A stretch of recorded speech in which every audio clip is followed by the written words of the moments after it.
So if you chose to watch this video instead of sticking to the usual endless stream of foolish YouTube shorts, then you're already well on your way to achieving freedom from this chain.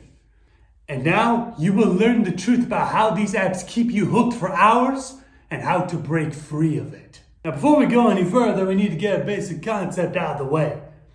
Human beings are hardwired for learning. As human beings made in the image of God, we are hardwired for trying out new things and learning new ways to do stuff. Over time we've learned to go from swimming across rivers to taking boats across them to building a bridge across it. Each method being safer and faster than the last.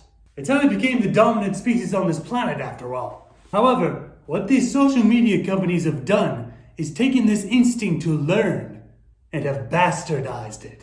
Because you see, when you pull out your phone and start scrolling on social media, you're instantly learning many new things.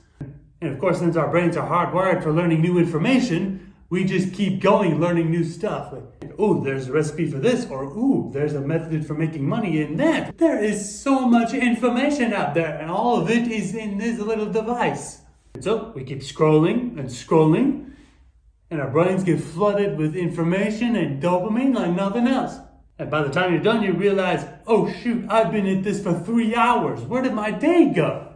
And in the end, we just feel useless because of it. Of course, you might be saying, oh, but this stuff can actually be useful to me.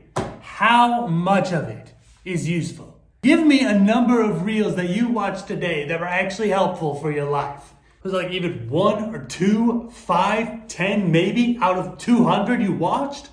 Face it, you ain't gaining much from watching all this stuff. All you're doing is flooding your head with useless information and turning your attention span into a pocket of pulp. And yes, I mean it that your attention span's dropping. Because while you're swapping all of these various videos, your brain is switching your focus from one information to another very, very quickly. And in order to compensate, the amount of time that it's allowed to focus diminishes.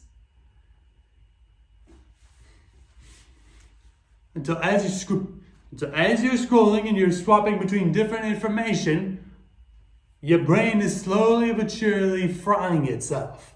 And that is why it's so hard to focus in the real world. Because if we're not constantly being bombarded with dopamine and highlights, we just don't care. We just get distracted by like a random wall or a bug on the floor. And this issue is only confounded by the algorithms these apps use. Because the algorithm sees everything you watch and everything you interact with and tailors your system to keep you hooked as long as humanly possible. Why do they want you hooked as long as possible? Well, it's pretty simple. So they can get you to see as many advertisements as possible so that maybe, just maybe, you might buy some. So that way the social media companies could get a big old pile of cash from the advertisers. Using our aptitude for learning to trap us in these screens for the sake of money.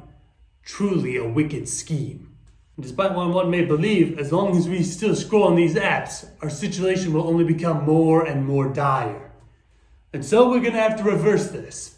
And let me explain how. The best strategy for countering mindless scrolling is mindful intention with how we use it. Think about when you usually get onto these apps and start scrolling.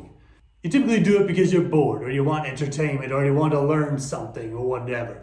How about the next time you get on these apps, set an intention for what you want to do. Like for example, instead of getting on this app for just entertaining yourself, you could say, I will get on this app to look at this reel, or this specific short, or this specific video. And then once you're done with that video, just shut it off. You're done. You did all you needed to do. And if you see something you also want to do it later. Another tactic that can help immensely is going on your phone and setting a loud timer before you get on. Say for like 10 minutes or 15 minutes. So then you can check out when you want to on your phone, but then an alarm goes off like blah blah blah blah blah blah, and you're like, oh, I guess it's time. And you turn off the alarm and you get off what you were doing. And finally, the third way we can deal with these problems is understanding what lies within. So whenever we get on these apps, we should ask ourselves, what is it that I'm feeling right now that I feel like this will aid in?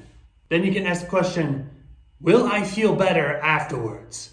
Because I imagine every time you scold for a while and you stopped for some reason, you just felt awful afterwards. So why subject yourself to those feelings of worthlessness if they don't bring anything good to begin with? And so once you're done, you'll end up with a lot more time to spend doing what you want. You could pick up a new hobby, go outside on an adventure, hang out with friends, or even better, improve your relationship with the Lord. And that's always a good thing to do. Well, thank you so much for watching this video. God bless you, and I'll see you in the next one.